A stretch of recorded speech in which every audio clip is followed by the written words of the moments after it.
Dahil nga sa ginagawang kampanya ng Amerika na ang pangako talaga nila brick by brick, talagang bubuwagin nila itong ICC, diyan po nabubuhayan tayo na kapag wala ng ICC, wala naman silang gagawin, wala na silang alternatibo kung hindi pa uwiin talaga si Tatay Digong.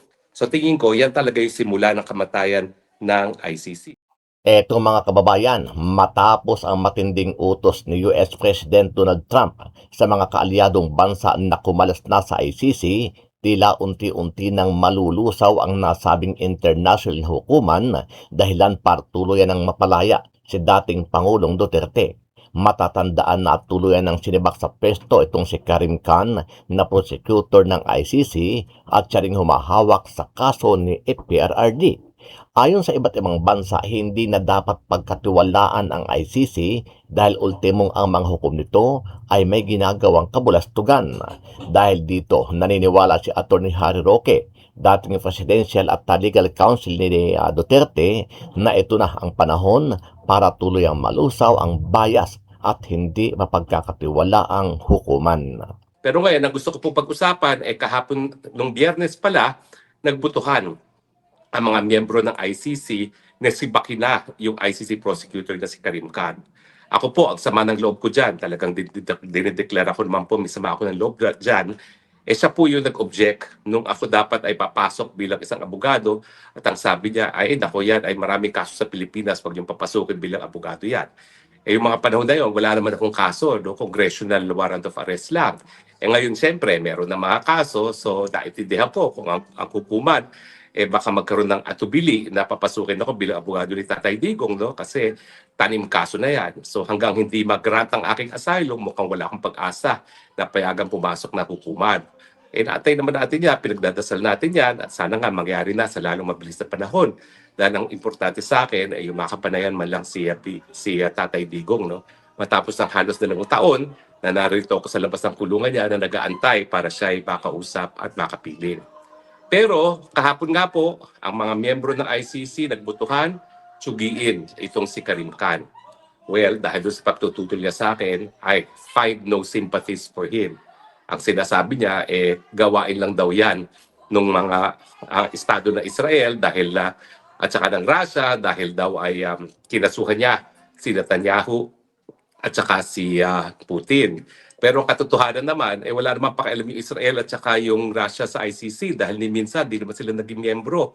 So bakit pa kinakailangan siyang balikan? Dahil alam naman nila, hindi nila malilitis itong si Netanyahu at si Putin dahil ni minsan hindi sila naging miyembro. Bagamat, yan din po ginagawa nila kay Tatay Digong. No? Hindi lang tayo miyembro, nagpipimilit pa na litisin si Tatay Digong. Pero ang importante na pag-usapan natin, kaya siya tinanggal dahil nga dun sa kanyang pagiging manyak. Na minanyak niya yung isang batang abogado na nagtatrabaho para sa kanya. Ibig sabihin, meron talagang depekto ang pagkatao nito si Karim Khan. Ang tanong, paano kaya nakaapekto sa kanyang desisyon na sampahan ng kaso si Karim Khan at humingi ng warrant of arrest yung kanyang depekto sa pagkatao? Kung yung kanyang depekto ay pagkamanyakis, hindi kaya meron pa siyang ibang depekto sa kanyang karakter. Una-una, alam na natin na nagsinungaling siya. Nagsinungaling siya kasi bagamat siya ay naging prosecutor na at siya ang nagsimula ng investigasyon laban kay Tatay Digong, itinago niya na nung mga nakalipas na panahon pala, nag-abogado na siya para sa mga di umanong mga biktima ni Tatay Digong sa drug war. Kaya po bawal yon kasi nga po sa sistema ng ICC na dapat ganyan din ang tingin ng mga prosecutors. Ang trabaho nila ay hindi lamang para kumuha ng ebidensya na magpapatunay ng pagkakasala. Kinakailangan kumuha rin ng ebidensya na nagpapatunay ng walang pagkakasala at kung marami talaga yung ganyang ebidensya, irekomenda na i-dismiss ang kaso. Paano pala yung dungi sa pagkatao ni Karim Khan, merong ang aligasyon na nanggaling kay Zaldico na nagpalabas siya ng 2 million. Hindi natin alam kung kanino napunta yung 2 million. Ang alam lang natin, sabi ni Zaldico, ibinigay yung $2 million kay Trillanes. No, hindi natin alam kung yan ay binulsan ni Trillanes. Pero siyempre naman, dahil nandyan nga yung mga investigador nila, may posibilidad at hindi natin maaalis sa ating isipan na talagang nakarating din sa mga ICC investigators yan. Kasi nga, parang wala silang kahit anong ebidensya na magpapakita sa kawalang kasala ni Tatay Digong na kinonsidera. Lahat na lang ay ebidensya na pinroduce at itinuro ni Trillanes. Alam nyo, yung sistemang ganyan, mali na yan. Hindi dapat ganyan ang investigasyon ng mga prosecutor na sa isang tinatawag nating inquisitorial system kasi ang trabaho ng prosecutor, silang kakalap ng ebidensya either sa pagkakasala o sa kawalang pagkakasala. Naging one-sided. Kaya tuloy, nagkaroon ng dungis ang buong investigasyon ng ICC dahil hindi mo mahihiwalay yung proseso na ipinatupad sa ilalim ng isang tao na ngayon ay sinesanti na ng mga miyembro ng ICC dahil hindi nga mabuti ang pagkatao. So paano natin ngayon maaasahan na nagkaroon nga ng patas na investigasyon samantalang merong andungi sa pagkatao nitong si Karim Khan, di ba? So ngayon, dapat siguro buksan din ng Assembly of State Parties yung investigasyon at lahat ng mga ginawang investigasyon ni Karim Khan. Kasi nga, ang dungis ng pagkatao, kahit saan mo aspetong tignan, basta may dungis na yan sa buong pagkatao niya at sa lahat ng kanyang mga ginawa. Pero habang nagkaroon ng desisyon na sisantihin si Karim Khan, meron na namang isang bansa na Latin America sa Venezuela na nagbitiw na rin bilang miyembro ng ICC dahil nga daw ang ICC ay bias. So itong buwan na ito, ay nako, lima-lima na pong mga bansa ang bumitiw, no? Nandyan yung Mali, nandyan yung Burkina Faso, nandyan yung Niger, pang-apat ang Venezuela.